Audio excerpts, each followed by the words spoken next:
Assalamualaikum warahmatullahi wabarakatuh. Waalaikumsalam warahmatullahi wabarakatuh. Alhamdulillah, alhamdulillahilladzi faddala bani Adam minal ilmi wal amal. Assalatu wassalamu ala asyrafil anbiya wal mursalin sayyidina wa habibina wa syafi'ina wa qurrati a'yunina wa maulana Muhammadin Allahumma salli wa sallim wa barik wa ala alihi wa ashabihi yana'ihil umum wal hikam amma ba'du. Al-Fatiha ila hadratin nabiyina Mustafa Muhammadin sallallahu alaihi wasallam wa khususan lil mu'allif hadzal kitab as-sayyid asy-syarif Abdullah bin Alawi bin Muhammad al-Haddad rahimahullahu ta'ala bi anna Allah yu'li darajatihim fil jannah wa yu'ida 'alaina min barakatihi wa asrarihi wa anwarihi wa 'ulumihi wa nafahatihi fid din wad dunya wal akhirah. Al-Fatihah. A'udzu billahi minasyaitonir rajim. Bismillahirrahmanirrahim. Alhamdulillahi rabbil alamin. Arrahmanir rahim. Maliki yaumiddin. Iyyaka na'budu wa iyyaka nasta'in. Ihdinas siratal mustaqim. Siratal ladzina an'amta 'alaihim ghairil maghdubi 'alaihim waladdallin.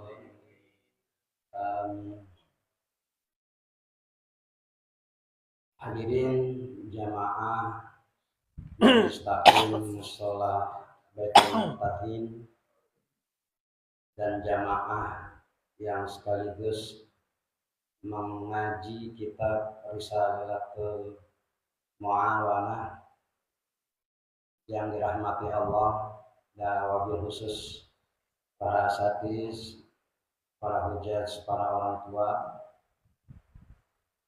guru kita bersama Al-Ustaz Haji Nawawi Sulaiman, orang tua kita Bapak Haji Jailani Murad, dan para jamaah lainnya yang tidak saya bisa sebutkan namanya satu persatu. Insyaallah kita mulia di sisi Allah Subhanahu wa Ta'ala. Amin. Pertama dan yang pertama, mari sama-sama kita panjatkan puja puji syukur kita kehadirat Allah Subhanahu wa Ta'ala yang telah memberikan kepada kita berbagai macam karunia dan nikmatnya.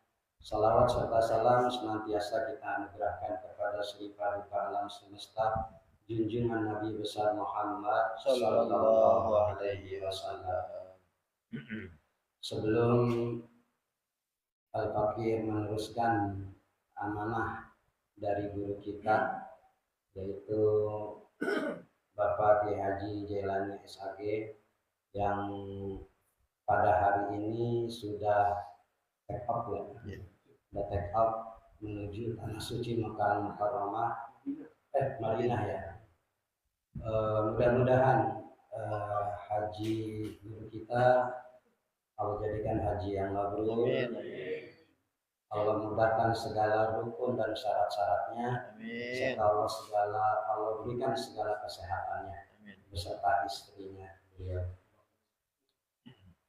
Sebelum kita membahas pasal berikutnya, barangkali sudah dibahas tentang apa sih ini kitab Risalatul Mu'awanah, siapa mu'alifnya atau musannifnya atau pengarangnya. Bahwasanya Risalatul Mu'awanah ini pengarangnya adalah orang yang sama dengan pengubah pengarang daripada Ratibul Haddad, yaitu Sayyid Syarif Abdullah bin Alawi bin Muhammad al-Haddad. Beliau ini seorang alim alamah, arif billah, seorang yang ma'rifat kepada Allah, sufi juga, ulama juga, ahli ibadah juga yang bermukim di kota Tarim, provinsinya Hadramaut, negerinya Yaman, provinsinya Hadramaut, kotanya Tarim. Beliau hidup di abad ke-16 sampai ke pertengahan 17. Lahir 1628 Masehi, wafat sekitar 1712 Masehi. Artinya al-arif billah al-alim al-alamah daripada Syekh Asy-Syarif Abdullah bin Alawi bin Muhammad Al-Haddad ini awalnya dipinta oleh muridnya untuk mengarang sebuah kitab yang isinya berbagai macam kajian tasawuf dan fikih dalam sholat. Ini asal muasal beliau mengarang kitab Risalatul Mu'awanah. Setelah beberapa tahun kemudian, sebelum beliau wafat di tahun 86, usia 86, di sekitar tahun 80-an, beliau mengubah atau mengarang Ratibul Haddad.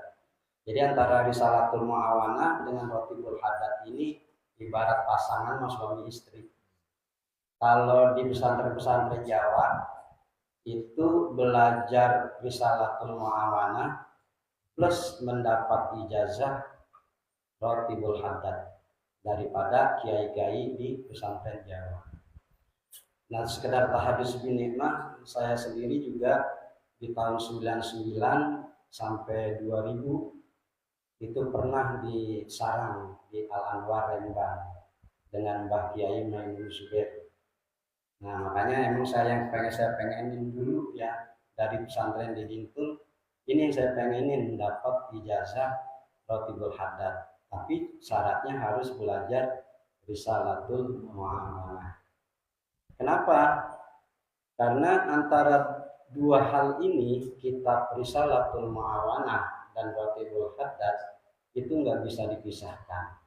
Sanadnya jelas, gurunya murtasasil, ya, berkelanjutan sampai kepada berguru sampai kepada Rasulullah Shallallahu Alaihi Wasallam.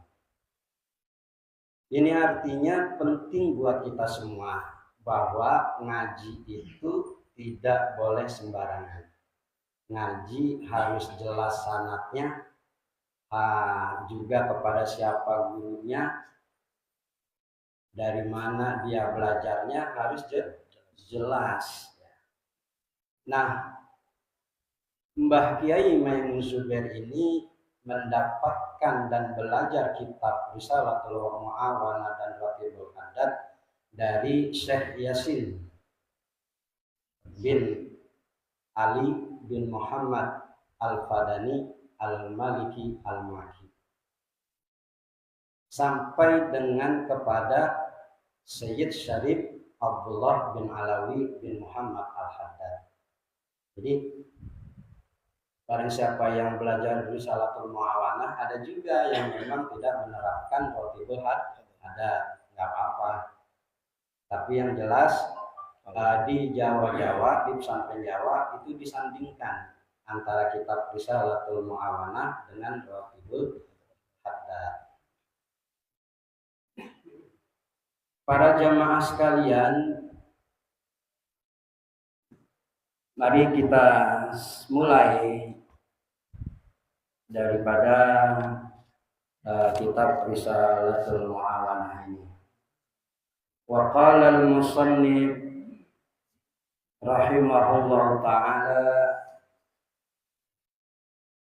wa nafa'ana Allah bi barakati 'ulumihi wa ghafara lahu li masyayikhihi wa li masyayikhina fid dharain amin ya rabbal alamin.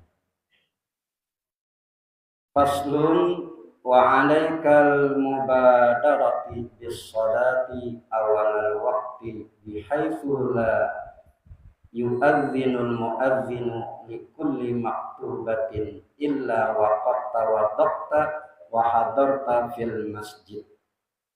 Wa 'alaikal mubadarah, hendaklah wahai saudara Jejen, misalkan, hendaklah wahai saudara Hamdi, alaika al-mubadarati bis salati awalal waqti, hendaklah kamu bersegerakan sholat di awal waktu. Artinya menyegerakan sholat di awal waktu merupakan keharusan. Bihaitsu la yu'dzinul mu'adzinu likulli maktubatin, dengan illah la yu'adzinul mu'adzinu likulli maktubatin, tidaklah azan seorang muazzin di setiap sholat maktubah. Sholat maktubah apa? Sholat wajib, subuh, zuhur, asar, maghrib, isya. Apa? Illa waqad tawaddaqta wa hadarta fil masjid, kecuali sudah hadir, sudah wudhu di masjid. Artinya kita udah hadir di musola atau di masjid, berarti kita sudah hadir, sudah wudhu. Kira-kira ya 10-15 menit sebelum azan, ya, sebelum muazin azan itu 10-15 menit sudah ada di musola, di masjid. Jadi kalau kita, ya hampirnya semua kita, ya termasuk saya juga, itu kadang 5 menit aja masih di rumah, masih antara leha-leha dulu dan bentar, dan ruang tanggung ini kopi belum habis, ya zuhur ini juga, ya kadang-kadang juga tantaran dulu dah, ntar kalau udah komat baru jalan, ya. Padahal dikatakan mendirikan, melaksanakan sholat di awal waktu adalah qad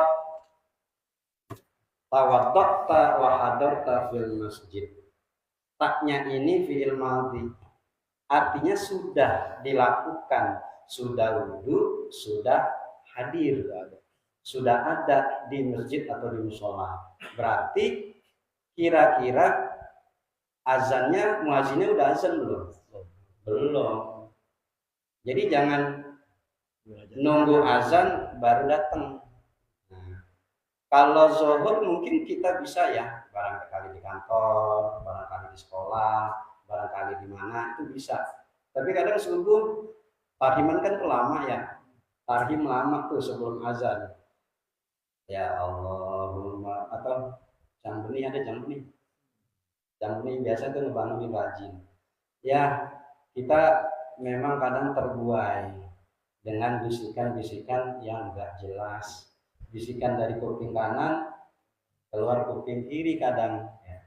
Nah, ini artinya sekali lagi yang dikatakan sholat tepat waktu di awal waktu adalah sudah hadir, sudah ada, sudah wudhu sebelum azan berkumandang.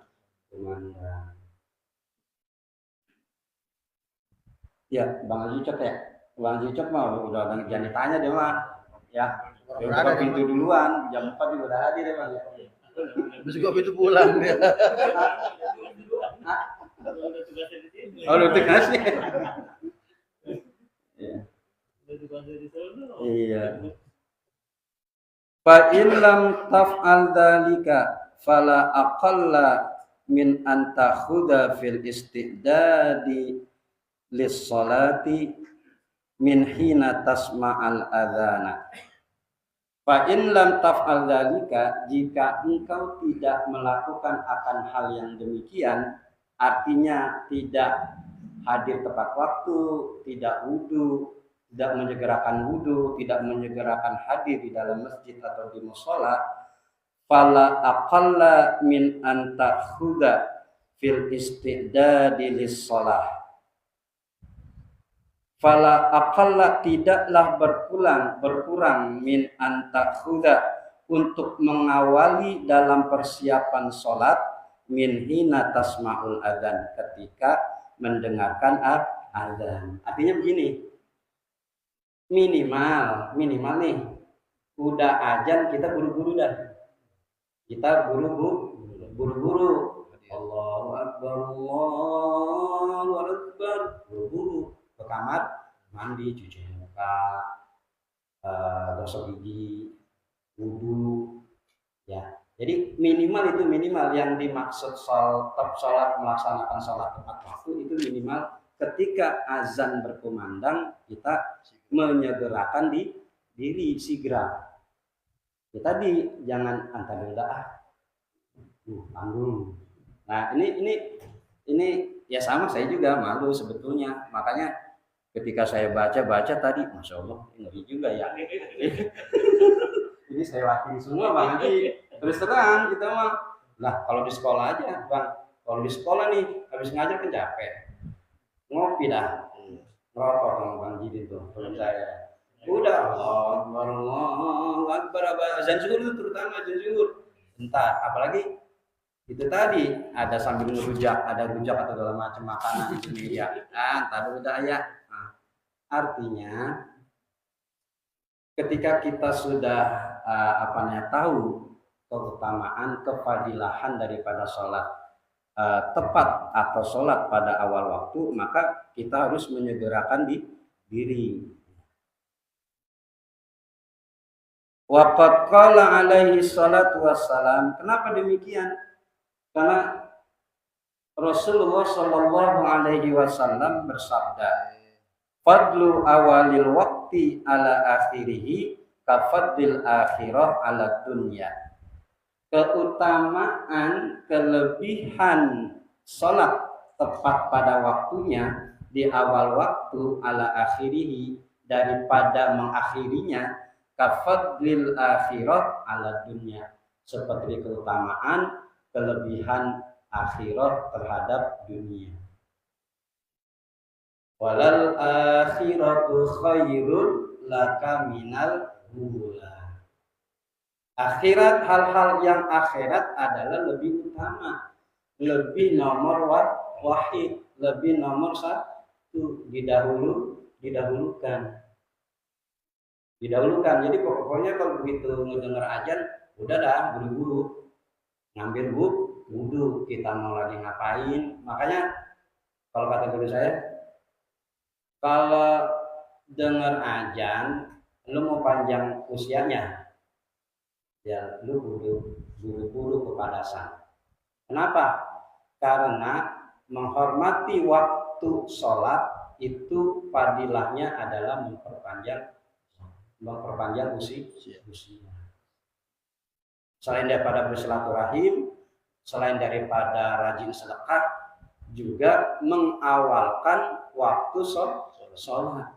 Jadi tidak dientar-entarin dulu. Artinya ketika akhirat diutamakan daripada dunia, di situ kita bisa memastikan diri kita mendahulukan sholat daripada kegiatan-kegiatan lainnya.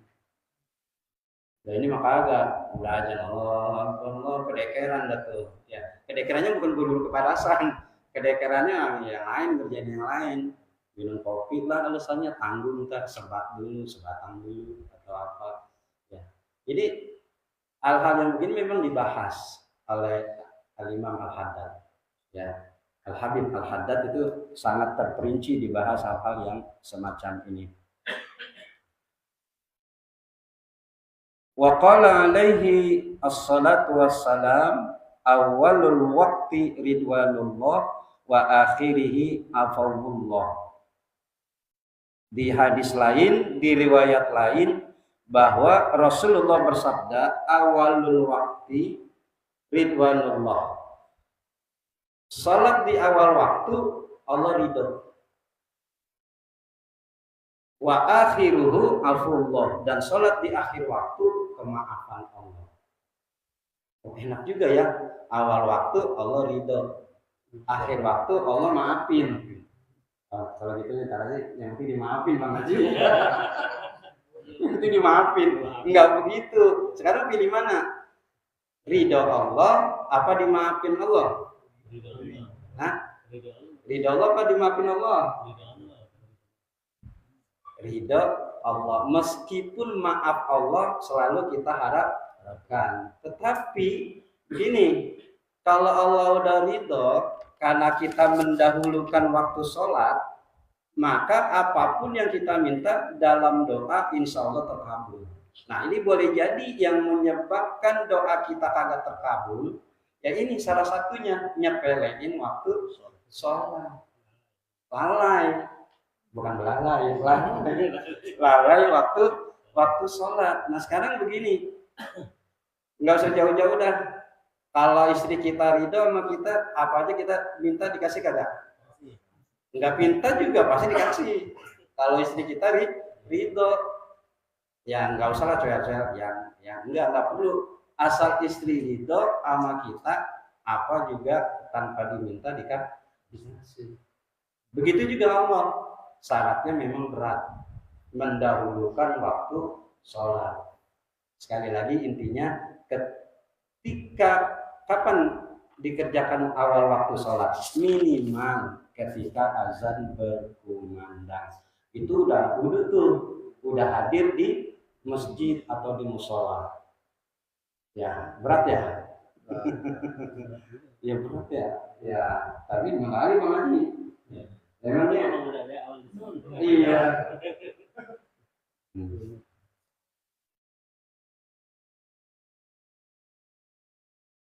Jadi lebih memilih ridho Allah daripada ampunan Allah, maafnya Allah.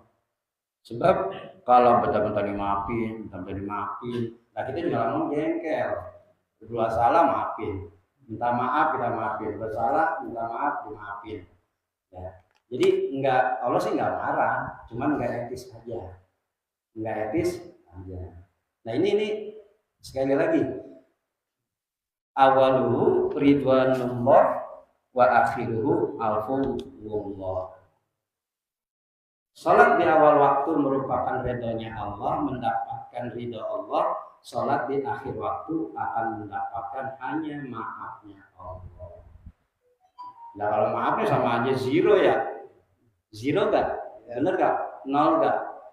Ya, artinya kita punya salah dong. Kalau dimaafin Allah artinya kita punya salah. Nah, mudah-mudahan kita bisa mengubahnya. Amin ya rabbal alamin. Wa alaika bil muhafazati ala sunanir ratibatil lati arsadaka asy-syar'u ila fi'liha qabla al-maktubati wa ba'daha.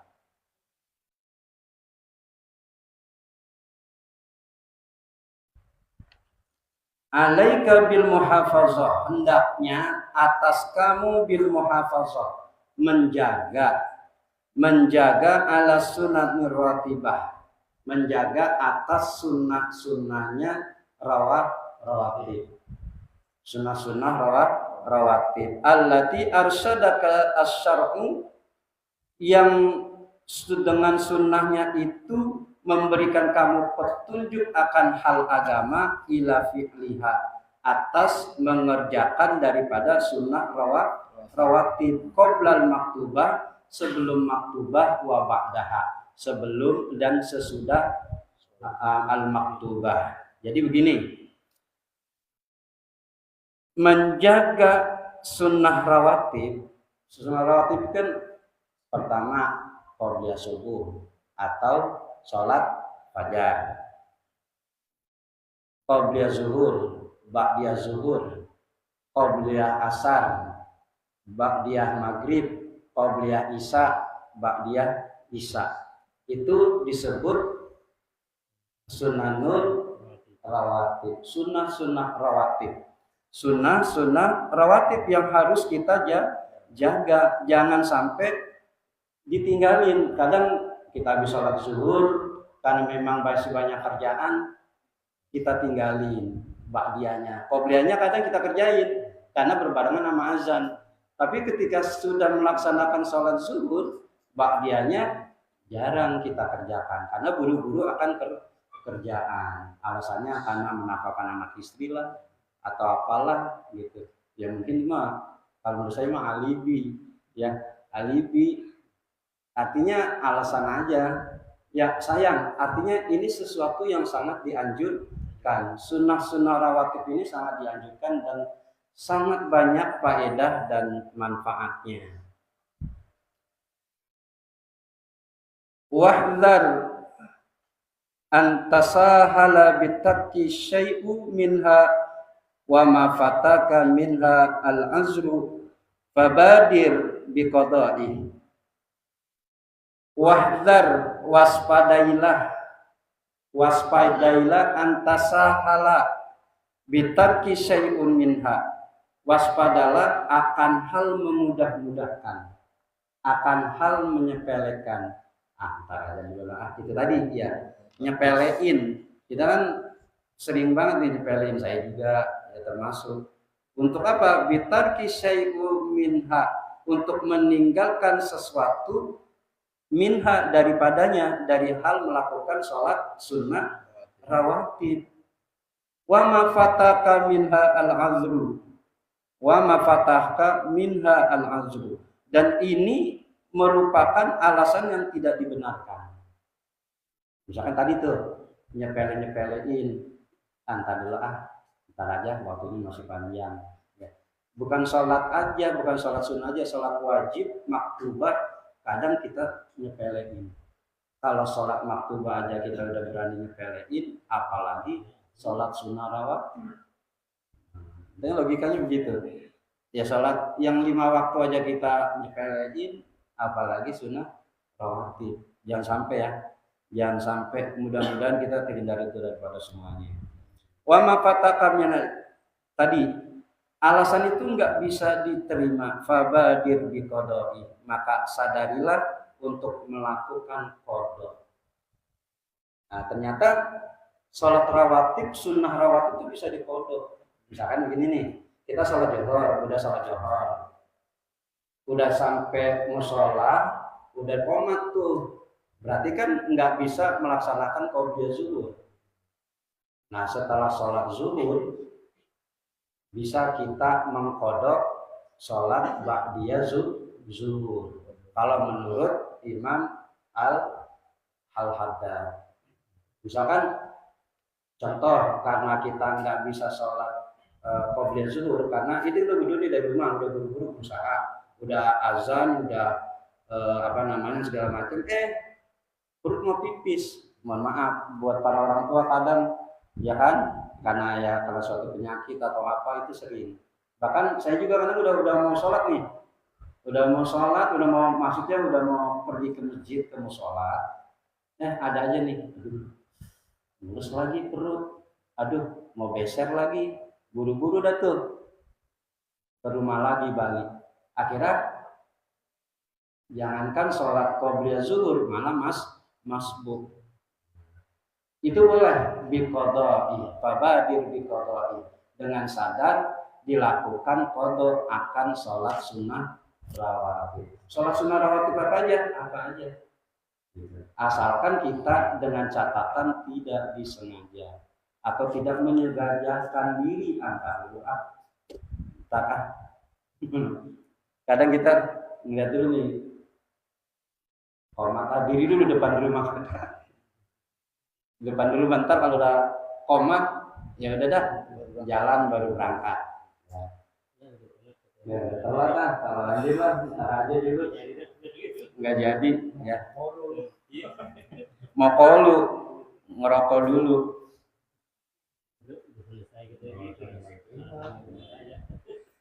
Wa alaika bil khusyu'i an salatika wa huduril qalbi wa tahsinil qiyam. Dan juga hendaklah atas kamu bil khusyuk, dengan khusyuk apa? Dalam sholat, fi sholatika, dalam sholat kamu. Wa huduril qalbi, hadirnya hati. Nah ini penting nih. Ini penting, menghadirkan hati kita ketika sholat. Ini sebelum niat nih. Makanya ada anjuran untuk membaca surat An-Nas dan Rabbi ini a'udzubika min hamazatis syayatin wa a'udzubika Rabbi ayahdurun. Itu biasanya itu dibaca oleh para imam biasanya. Ya. Kenapa? Karena untuk usaha menghadirkan hati. Kenapa sih hati harus dihadirkan? Untuk mencegah kegamangan kita dalam sholat. Biasanya ketika sudah takbir, ya ada aja yang dipikirin.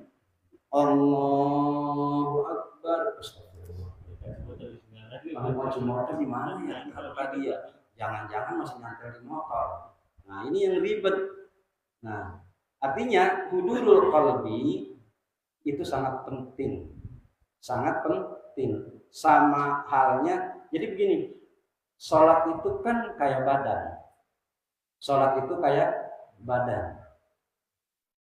Kita melaksanakan rukun-rukun sholat, syarat-syarat sholat, itu sama halnya kita menghadirkan hati kita. Coba, kalau jantung nggak ada, kira-kira mati gak kita? Mati. Hati nggak ada, mati gak kita? Lambung, paru-paru, ya sakit lambung yang parah aja bisa akut, bisa menyebabkan kematian. Ya, artinya ketika rukun dan syarat sholat tidak dikerjakan oleh kita, ya, maka yang ada sholat itu seperti kematian. Sholatnya faedah, tidak ada faedahnya, tidak ada pahalanya sama sekali. Wa tahsinil qiyam, dan memperbaiki berdiri. Allahu Akbar, sudah sholat, nego. Ada terkadang kalau kita pegel, kaki kita digigit-gigitin tuh. Kadang kita gerak-gerak. Nah, itu sebetulnya bisa membatalkan sholat nggak?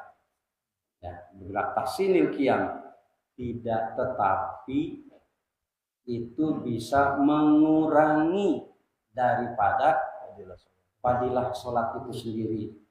Wa tartilil qiraah, tertibnya bacaan, baiknya bacaan, rapihnya bacaan, ya, dengan makharijul hurufnya, tajwidnya, ya kan? Jadi jangan diabaikan. Ketika sholat tartilil qiraah itu penting. Wa tadabburiha, dan memahaminya sehingga kita bisa merenunginya. Nah ini nih, sholat kan pakai bahasa apa? Bahasa Arab. Bang Ica, pakai bahasa apa? Ada sholat pakai bahasa Mandarin. Ada sholat pakai bahasa Medan. Bahasa Betawi. Allah gede banget. Allah nan gadang nggak ada. Tapi semua pakai bahasa Arab. Pentingnya belajar bahasa Arab itu untuk memahami agar bisa merenungi, meresapi apa yang kita baca di dalam sholat. Bahasa Arab penunjangnya adalah ilmu alat, ilmu sorof dan ilmu nahwu. Tadi kenapa dibaca fi sholatika, kenapa enggak fi sholatuka atau tidak fi sholataka? Kenapa harus fi sholatika? Kalau dalam nahwu itu disebut ada fi, disebut harfun jar. Harfun jar, jarun. Fi, min, ala, yang lainnya ada lagi itu berarti kasroh di belakang kalimatnya, di belakang katanya harus kasroh. Fi sholatika, fi sholati, harusnya fi sholati, karena domirnya anta menjadi ka. Fi sholatika, di dalam sholatmu. Nah itu pentingnya belajar bahasa Arab, agar kita tidak salah paham atau tidak salah dalam menafsirkan, tidak salah dalam mengartikan sebuah hadis, sebuah ayat. Itu penting belajar bahasa Arab. Mudah-mudahan nggak ada terlambat. Saya pernah ngobrol masalah ya dengan pengajian. Kita ini kagak ada guru yang mengajarkan bahasa Arab. Guru mengajarin tauhid, tafsir, hadis, fikih. Ada tapi di diniyah, ada tapi di tidaiyah, ada tapi di pesantren. Ya. Di kampung-kampung belum ada yang spesialis bahasa Arab. Nah, sebetulnya saya juga berharap ya mudah-mudahan di kampung kita ada, minimal buat anak-anak kita ada, minimal buat anak-anak kita, biar paham tuh, biar paham atau biar memahami konteks dalil baik Al-Quran maupun Al-Hadis. Nggak serampangan. Kita belajar di YouTube, kita belajar di TikTok, meskipun kita dengerin ceramah, tetapi kita nggak tahu tuh kenapa itu bisa begitu. Artinya nanti yang hal itulah yang menyebabkan tafsirnya salah. Ilmunya memang nggak salah, tapi cara memahami ilmunya yang sesat. Karena kenapa? Tidak paham bahasa Arab. Ya, terus gimana dong yang udah pada tua, sama orang tua kita, abang-abang kita, gitu? Ya nggak masalah. Udah, artinya udah mau sholat, udah mau ke musola, mau ke masjid, udah bagus. Tetapi alangkah lebih bagusnya kita tanamkan nih sama anak-anak kita. Udah bahasa Arab, belajar, jangan bahasa Inggris aja dikejar, ya. Jangan bahasa Inggris aja dikejar. Buat apaan? Buat gampang masuk kerja. Saya kan mau kerja di perhotelan, saya mau kerja sebagai pemandu. Tadi wal akhiratu khairul laka minal ula. Akhirat yang harus didahulukan, bukannya berarti bahasa Inggris nggak penting, tapi bahasa Inggris penting, tetapi bahasa Arab jauh lebih penting. Kenapa? Itu tadi, biar tidak salah paham dalam memahami ayat maupun hadis.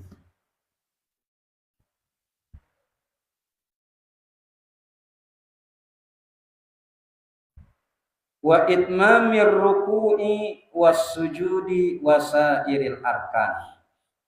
Dan juga apa? Itmamir ruku', kesempurnaan daripada ruku dan sujud. Ruku harus sempurna. Bagaimana ruku yang sempurna? Nih, tangan kita megang lutut. Jangan ke bawah, jangan ke paha.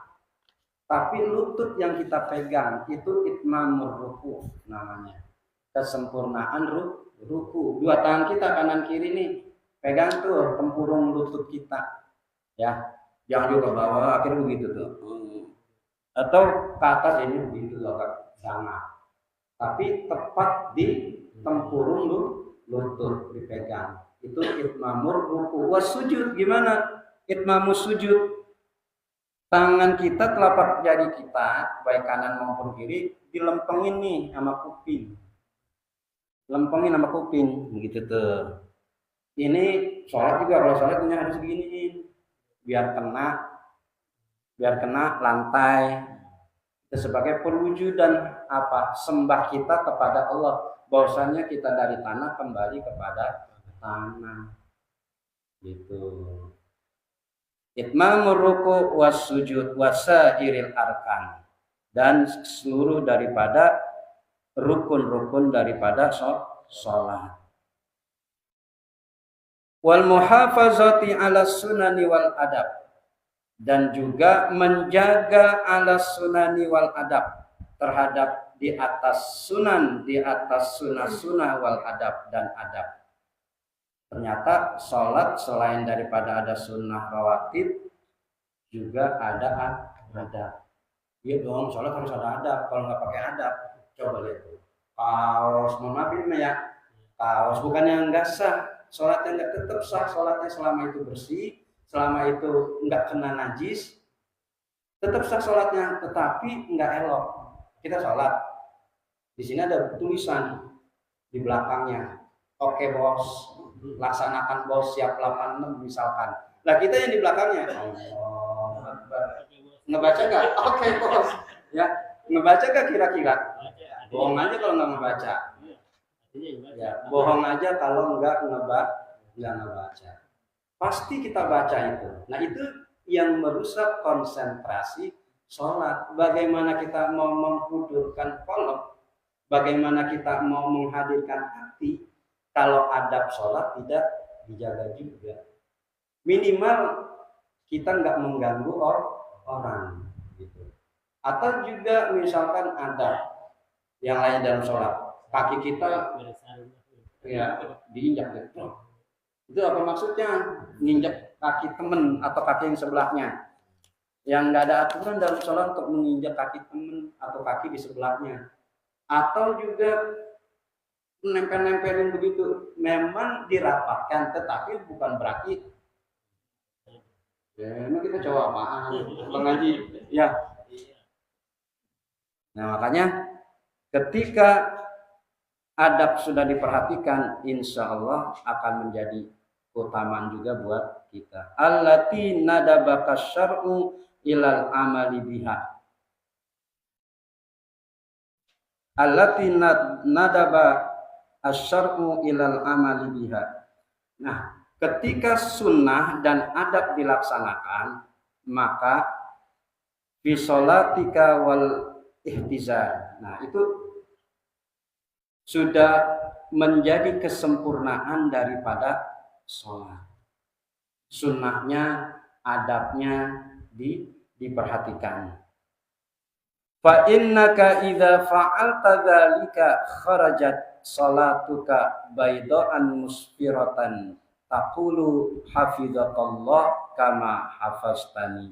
Fa innaka idza fa'alta, fa innaka, jika kamu sesungguhnya kamu sudah melakukan akan hal itu tadi, sunnah rawatibnya dilaksanakan, sholat maktubah rukun syaratnya dilaksanakan, sholat tepat pada waktunya dilaksanakan, ya apa? Kharajat sholatuka baidoan musbiratan, akan keluar dari wajah kita, akan keluar daripada sholat kamu apa? Baidoan musbiratan, wajah yang bersinar-sinar, sholat yang bersinar-sinar putih. Taqulu hafizakallah kama hafaztani. Dan sholat itu kan berkata kepada kita, mendoakan kita, hafizakallah kama hafaztani. Semoga Allah menjaga kamu sebagaimana kamu menjaga aku, kata sholat. Jadi sholat itu bisa ngomong ya? Bisa. Artinya sholat menjadi penolong kita nanti di yaumil akhirah. Kalau tadi tepat pada waktu, terus syarat rukunnya diperhatikan, rawatibnya juga diperhatikan, insya Allah sholat akan mendoakan kita. Hafizallah kama hafaztani. Semoga Allah menjaga kamu sebagaimana kamu menjaga aku. Itu kata sholat. Indah gak? Enak gak? Enak. Kita ya nggak mungkin ada orang yang nggak mau dijaga, terutama sama sholatnya. Jadi sholat yang menjaga kita. Sholat yang menjaga kita kalau kita sholatnya benar dari urutan pertamanya. Udah hadir, udah wudhu dan hadir di masjid di sholat, terus juga sholat maktubahnya, syarat rukunnya dikerjakan, terus juga sunnah rawatibnya dilaksanakan. Dan itu akan memungkinkan sholat mendoakan kita. Wa illa kharajat saudaan muslimatan taqulu dayya'akallah kama dayya'tani. Dan sebaliknya, kalau kita leha-leha nyepelin sholat, ya semuanya kagak dah kita lakukan. Sholat sering diakhiri, lambat, belakangan, terus juga sholat maktubahnya nggak diperhatiin tuh rukunnya, ya rukunnya sama sunnah rawatibnya, rukun syaratnya untuk sholat maktubahnya, rawatibnya nggak dikerjakan. Beda, sebab gini, kenapa sih kita harus melaksanakan tadi tuh ya, sholat maktubah rukun dan syaratnya itu tadi. Orang hidup, badan kita hidup, tapi nggak ada hati, nggak ada jantung, maka mati. Kalau cuman sunnah rawatib, sunnah rawatib, bagaikan kita, bagaikan anak lahir, kagak ada rambut, botak. Jadi kita ngerjain sholat maktubah aja, tapi sholat rawatibnya nggak kita kerjakan. Qobliyahnya, ba'diyahnya itu kita nggak kerjain. Bagaikan anak yang begitu lahir botak, cewek cakep kagak? Nggak ada alisnya, nggak ada giginya juga, ya. Iya, pelontos. Ya ada yang kurang. Memang hidup, tapi nggak menarik. Sama. Kalau kita sholat ya itu wajibnya aja. Zuhur, asar, isya, maghrib, subuh, ba'da qobliyahnya ntar aja dah. Urusan lain itu mah yang penting gue menggugurkan kewajiban. Begitu tidak bahasanya. Ya jangan juga. Artinya kita kan hidup ada nilai plus, pengen ada nilai plus, nilai tambah. Justru sunnah rawatib itu adalah tempelan daripada sunnah maktubah sholat daripada yang wajib. Kalau dampingan ada sholat zuhur, ada sebelum, ada sesudah. Ada sholat isya, ada sebelum, ada sesudah. Ada sholat maghrib, tapi sesudahnya aja. Ada sholat asar, tapi sebelumnya aja. Ada sholat subuh, tapi sebelumnya aja. Jadi itu hal yang berdampingan, yang kalau dampingan berarti kerjain dong. Ya enggak? Ada suami, ada istri, ada siang, ada malam. Ada suami doang, istri kagak ada, enak kagak? Mau ngapain ngopi susah. Ada siang tapi nggak ada malam, gitu. Jadi, iya, rawatib itu sama maktubah kayak pasangan. Kayak pasangan harus kita dampingin dan harus kita laksanakan. Wa illa kharaj yang mana tadi tuh? Doyakallah kama doyaktani. Kalau kita nggak mengerjakan itu tadi semuanya dari awal melaksanakan sholat awal waktu, sholat maktubah, sholat sunnah rawatib, ya. Ini sholat nih akan ngomong. Tadi kan yang baik-baik. Kalau sekarang yang kurang baik. Doyaka Allah kama doyakan. Allah akan menghinakanmu. Semoga Allah akan menghinakanmu sebagaimana engkau menghinakan aku. Tuh. Jadi sholat juga punya perasaan. Sholat punya perasaan. Kalau disepelein, dia akan mendoakan kita. Taqulu qala yaqulu qaulan wa maqalan kulla taqul maqalun miqam. Artinya ketika kita sholat itu berkata, maka kita harus merhatiin nih, dia mau doanya doa yang baik atau kita. Itu terserah kita. Tergantung kita. Kalau kita baik terhadap sholat akan mendoakan kita. Kalau kita buruk terhadap sholat akan mendoakan juga, tapi doa yang buruk. Doyaka Allah kama doyakan. Semoga Allah akan menghinakan kamu sebagaimana kamu menghinakan aku. Artinya nyepelein, gitu. Nyepelein.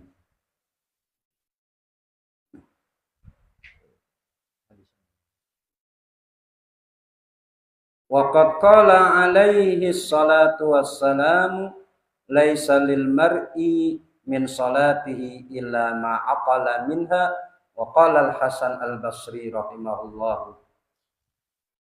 Dan hadis Nabi, bersabdalah Nabi Muhammad sallallahu alaihi wasallam, laisa lil mar'i, dan bukanlah untuk seseorang daripada salatnya illa ma aqala minha, kecuali apa yang ia pahami akan salatnya. Jadi kalau mau dikatakan salatnya benar, berarti dia harus paham. Kalau mau salatnya benar, berarti apa yang dibaca harus diperhati, minimal perhatiin aja bacaannya. Kalau paham udah terlambat lah, kita nggak bisa belajar bahasa Arab kayaknya. Ya otak kita juga nggak nyampe. Tapi minimal kita memperhatikan bacaan kita, makharijul hurufnya, tajwidnya, yaitu penting. Jangan asal-asalan ketika sholat, apalagi menjadi imam. Nanti ada wa in kunta imaman, ketika kamu sholat ada di situ ya. Wa qala Al-Hasan Al-Basri rahimahullah. Siapa ini Imam Hasan Al-Basri? Imam Hasan Al-Basri ini tokoh sufi dari kalangan tabi'in. Dia hidup setelah masa sahabat. Hidupnya setelah masa sahabat atau di masa tabi'in. Kullu salatin la yahduru fiha al-qalbu fahiya illal uqubati asra. Maka berkatalah Imam Hasan Al-Basri rahimahullahu ta'ala, wa kullu salatin la yahduru fiha, setiap salat yang tidak dihadirkan hati dalam salatnya, fahiya ilal uqubati asra, maka salatnya itu akan menyebabkan siksa itu lebih cepat. Setiap sholat kita nggak berusaha nih untuk menghadirkan hati. Usolli fardhu subhi raka'ataini mustaqbilal kiblati adaan lillahi ta'ala. Ketika mau takbiratul ihram, Allah. Tadi tuh ihsan berlaku tuh ihsan. Setelah iman, Islam, ihsan berlaku. Ibadat tuh harus seolah-olah kita melihat Allah, gitu. Seolah-olah kita dipantau oleh Allah, seolah-olah kita dilihat Allah. Itu baru ketika Allah. Makanya ada orang tapi diputar-putar berusaha menghadirkan hati, tapi juga nggak begitu juga tekniknya. Itu bicara teknik. Cuman nggak begitu juga para ulama mengajarkan. Artinya itu tadi, kepada makna atau ngerti apa yang kita baca. Kalau kita ngerti, insya Allah ngeklik sendiri. Kenapa? Aku niat sholat subuh 2 rakaat menghadap kiblat karena Allah Ta'ala. Allah. Ketika itu kita seolah-olah diperhatiin oleh Allah. Kita udah ikrar tuh Allah Maha Besar. Kita mengakui bahwa Allah Maha Besar. Udah nggak usah mikirin yang lain. Allah Akbar.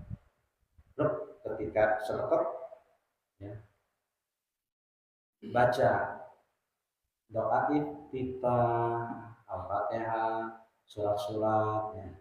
Nah, nanti akan ketemu lagi juga apakah sholat panjang, sholat pendek yang kita baca, ayat panjang atau ayat pendek yang kita baca, nanti akan ada di bab berikutnya.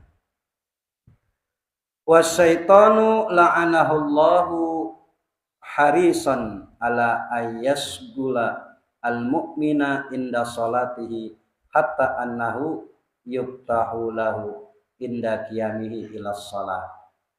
Wallahu a'lam bishawab, wallahu a'lam bimuradihi. Sampai situ.